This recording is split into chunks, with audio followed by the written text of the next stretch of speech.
degré, mais à cause de celui qui l'y a soumise, avec l'espérance qu'elle aussi sera affranchie. Pourquoi? Elle sera affranchie de quoi? De la servitude de la corruption.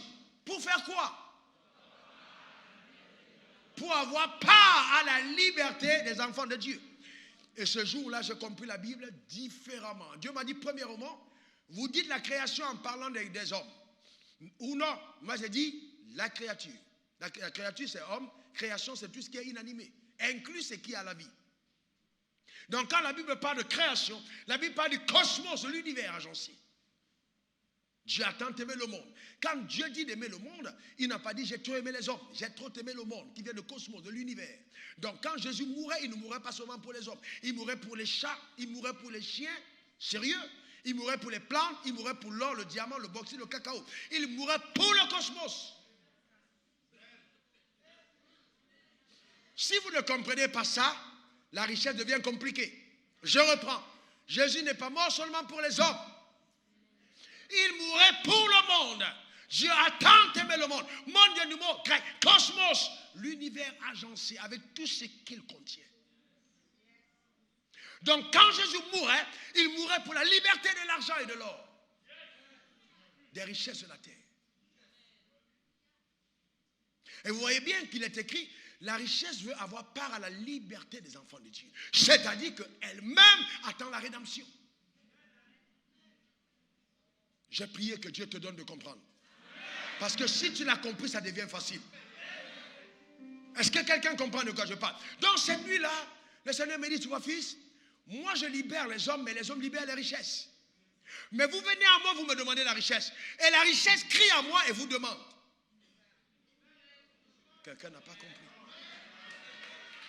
Oh Père, donne-moi l'argent. Oh Père, donne-moi une maison. Oh Père, donne-moi une voiture. Chaque fois qu'on a vu un conçu et qu'on le sait, sa prière, c'est qu'il appartient à un chrétien. Et dans la création se plaint en disant, mais pourquoi il ne m'aime pas? Les billets de 10 000 veulent aller à l'église. Les billets de 500 euros veulent aller à l'église. Mais on les apporte seulement les 1, les 2 euros, les 1 euro, 5 euros, 1 dollar, 10 dollars, 20 dollars, 100 euros. Vous voyez, la création soupire. Dans cette nuit-là, vous savez, à un certain moment de la marche avec Dieu, si Dieu ne vous rend pas un peu fou, vous n'avez pas accès à certaines choses. Donc cette nuit-là, j'ai commencé à crier. J'étais tellement content parce que j'avais compris que Dieu venait de me donner un code d'accès. Donc ce code-là, je l'ai mis sur mon taking list. Quand je l'appuie, je monte. Parce que j'ai compris quelque chose. Vous savez, chaque fois que vous faites un niveau pour un autre, c'est une connaissance nouvelle qui vous fait grimper. Vous comprenez? Vous pouvez être excité par quelque chose, mais transformé, c'est parce que vous connaissez. Je ne sors pas de la pauvreté à la richesse sans connaissance. Non, non, non, non, non, non. Même le surnaturel n'est pas déclenché dans ta vie par hasard. Il y a des connaissances qui attirent la visitation de Dieu. Donc cette connaissance avait changé radicalement ma vie. Ça a impacté mes prières. Ça a changé ma manière de prier au sujet de l'argent. Et donc cette nuit, qu'est-ce que j'ai fait? J'ai levé, pas ma main comme ça, pour appeler Dieu au secours. J'ai levé ma main comme ça, pour appeler l'argent afin qu'il vienne. Parce que j'ai compris que l'argent m'attendait. Aussi longtemps que je ne m'étais pas présenté à l'argent, il y avait un problème. Est-ce que vous comprenez ce que je suis en train de dire? Est-ce que ça fait un sens? Non, non, non. Est-ce que vous avez... Celui qui n'a pas compris, je veux qu'on comprenne bien avant d'évoluer. Parce que ça, c'est la clé de tout ce qui va suivre. Est-ce que tu as bien compris? Donc, pour illustrer, quand je suis parti à Sokosé, le lendemain, descendant de mon Warren, dès que je suis entré, à l'entrée de Sokosé, il y a un monsieur qui passait avec une grosse voiture. Et j'entends la voiture qui dit, libère-moi. Libère-moi. Je retourne, je dis, mais qui m'appelle? Qui m'appelle? Et puis après, je ne sais pas comment vous expliquer, mais j'ai vu la voiture parler. Libère-moi. Je me suis rendu compte que la voiture m'appelait. Quand j'ai commencé à passer devant les belles maisons disent libère-moi. Mais je passe devant une vieille maison, la maison ne parle pas. Est-ce que quelqu'un comprend de quoi je parle? Donc ça veut dire que même la création a envie de participer à la rédemption. Et la création sait que le meilleur est réservé aux enfants de Dieu. Non, tu ne comprends pas de quoi je parle. Quand Jésus a dit à Pierre, ma fille, écho, quand Jésus a dit à Pierre, jette le filet, quand il a pêché, c'était quel type de poisson? Pourquoi? Vous savez, c'était les gros ou les petits? C'était les gros ou les petits? Il y a les petits contrats ne te concernent pas. Les petits résultats, ce n'est pas pour toi. Les petits, ce n'est pas pour toi. Parce que Dieu est un grand Dieu.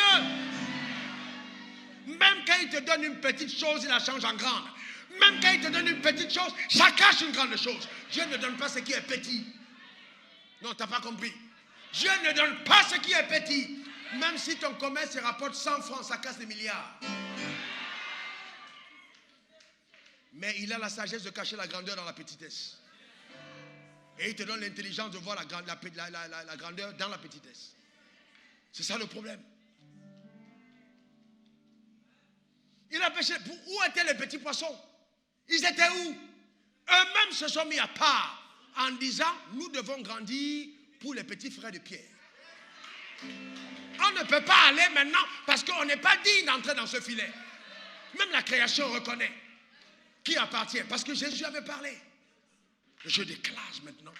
Au nom suprême de Jésus. Écoutez, écoutez. Il a pêché combien de poissons? Combien? 153. Gros poissons. On est d'accord? 153.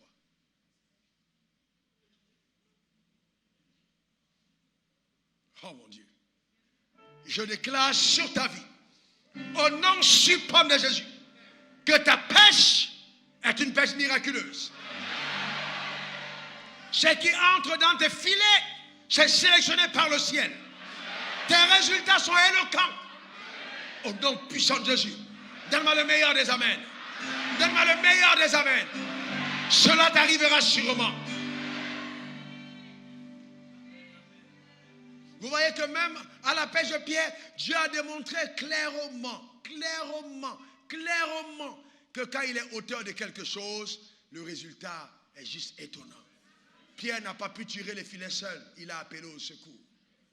Tu seras tellement béni que la jalousie va disparaître. Tu ne seras plus jamais jaloux, c'est-à-dire il n'y a plus de compétition. Tu vas amener les gens qui compétissent avec toi-même à jouir de tes résultats.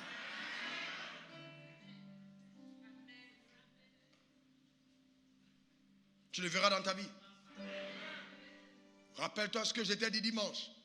Il me fait selon ma foi. Donc si tu ne voulais pas arriver à ce niveau, il ne fallait pas t'asseoir là. Ton pelage est obligé de ressembler à ce que tu entends. Tes résultats sont condamnés à être éloquents. Quelle est ta portion au nom suprême de Jésus? Vous pensez que tout ce qui nous arrive dans la vie, c'est ce qu'on demande? Vous ne savez pas qu'il y a des choses qui t'arrivent parce que le ciel a demandé? Salomon a demandé l'argent. Il n'a pas eu. Vous pensez que tout ce qui vous arrive, c'est parce que vous avez prié? Qui a prié pour que Salomon ait l'argent? Salomon a demandé l'argent. Il a demandé quoi? La sagesse. Mais on lui a ajouté quoi? Toi, tu as demandé la crainte de Dieu. Moi, j'ajoute l'argent au-dessus.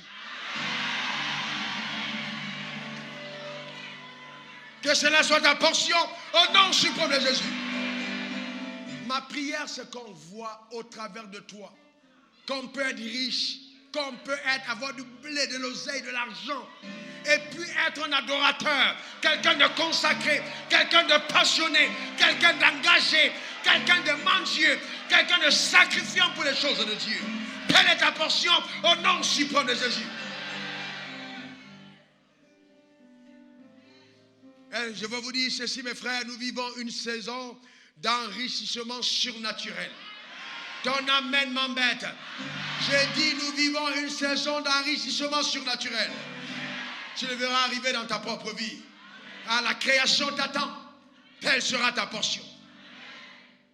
Regardez ça dans la Bible.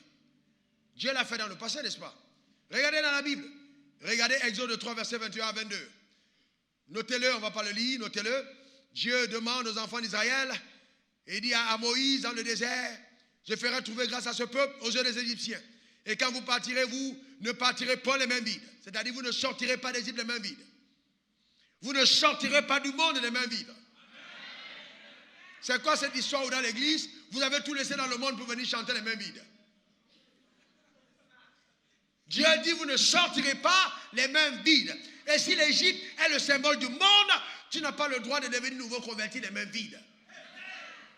Retourne, reprends en Égypte ce que tu as laissé.